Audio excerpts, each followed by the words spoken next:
Salam damai sejahtera Bapak Ibu serta saudara-saudari semua. Untuk mengawali renungan tentang firman Tuhan ini, mari kita bersatu di dalam doa.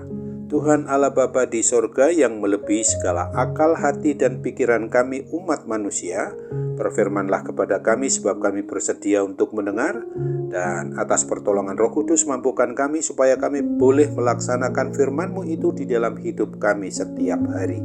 Hanya dalam nama Tuhan Yesus kami mohon kepadamu. Amin.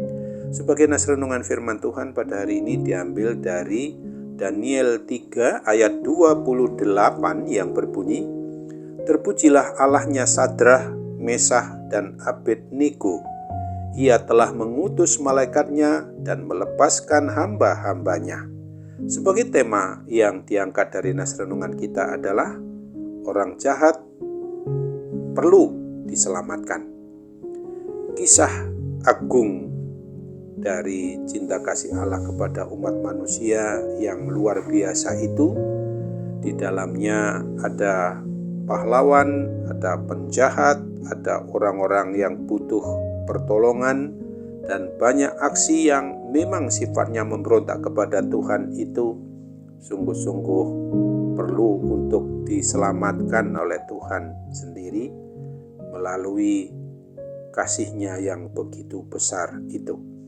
Di dalam kisah umat pilihan Allah, iblis, musuh kehidupan kita, umat milik Allah ini adalah penjahat terbesarnya. Namun banyak penjahat kecil lainnya yang ada di sana. Salah satunya adalah Nebukadnezar.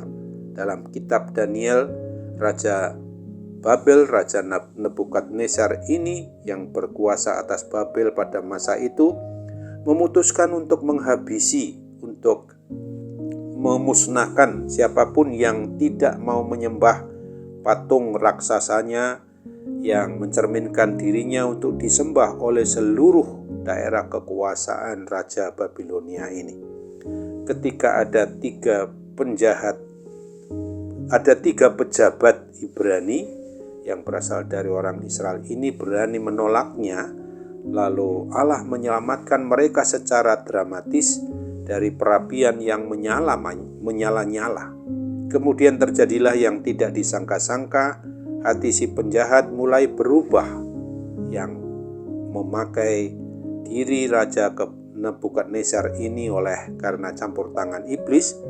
Maka setelah melihat peristiwa yang menakjubkan itu, Nebukadnezar Raja Babel ini berkata, "Terpujilah Allahnya Sadrah, Mesah, dan Abednego." Akan tetapi ia masih mengancam akan membunuh siapapun yang menghina Tuhan Allah Israel itu. Rupanya ia belum paham bahwa Allah tidak membutuhkan bantuannya. Kelak Raja Nebukadnezar, Raja Babel ini akan belajar lebih banyak tentang Allah sebagaimana yang diungkapkan pada kitab Daniel di pasal 4 ini. Kita melihat bahwa Nebukadnezar Raja Babel ini bukan hanya seorang penjahat, melainkan juga seorang yang sedang berada dalam perjalanan rohani. Dalam kisah tentang karya penebusan Allah, pahlawan maupun Tuhan dan Juru Selamat bagi umat manusia, Yesus Kristus itu datang kepada setiap orang yang membutuhkan pertolongan terhadap orang-orang jahat di sekitar kita. Sesungguhnya kita tahu bahwa ada seseorang atau banyak orang yang lain yang perlu ditolong oleh Tuhan Allah Bapa kita, mereka yang jelas menghina Allah umat pilihannya. Maka sesungguhnya sama dengan menghina diri Allah, Sang Pencipta, Pemelihara, dan Sang Pemilik atas hidup dan mati kita umat manusia ini. Apa yang bisa kita lakukan untuk menolong orang yang jahat itu?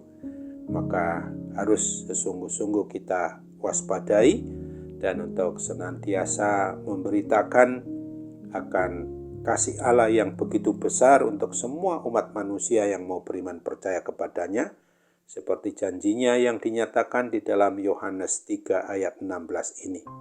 Karena begitu besar kasih Allah akan dunia ini, sehingga ia telah mengaruniakan anaknya yang tunggal, supaya setiap orang yang percaya kepadanya tidak binasa, melainkan beroleh hidup yang kekal. Amin.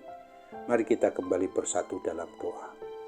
Tuhan Allah Bapa di surga, terima kasih untuk kebenaran firman-Mu itu boleh mengingatkan kami pada hari ini agar kami sungguh-sungguh mau menyatakan hidup kami yang mengaku beriman percaya kepada Kristus, harus juga prihatin kepada mereka yang sengaja menentang Tuhan Allah Bapa yang Maha Baik, Sang Pencipta, Sang Pemelihara, dan Sang Pemilik atas hidup dan mati kami umat manusia ini, untuk juga boleh kelak dipuji, disembah, dimuliakan oleh orang-orang yang jahat di mata Tuhan itu, ketika Roh Kudus yang mengerjakannya, yang telah memakai kami untuk memberitakan Injil keselamatan itu bagi mereka.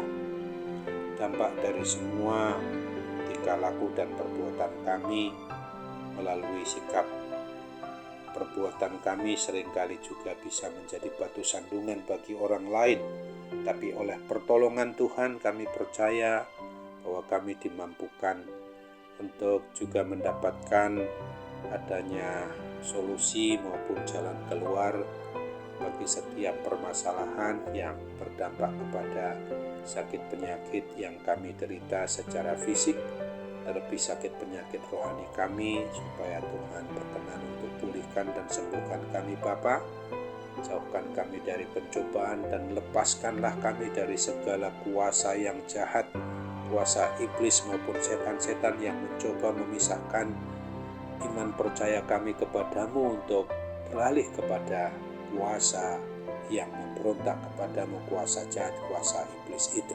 Kami percaya bahwa Tuhan pasti menolong kami, memampukan kami untuk benar-benar dapat mengasihi Tuhan dengan segenap hati, dengan segenap jiwa, dengan segenap akal budi kami, sebagaimana yang menjadi perintah maupun kebenaran firman-Mu itu yang harus kami berlakukan dalam hidup sehari-hari. Terimalah harapan dan doa kami kepadamu, hanya dalam nama Tuhan Yesus kami berdoa dan bersyukur kepada Bapa di surga. Amin.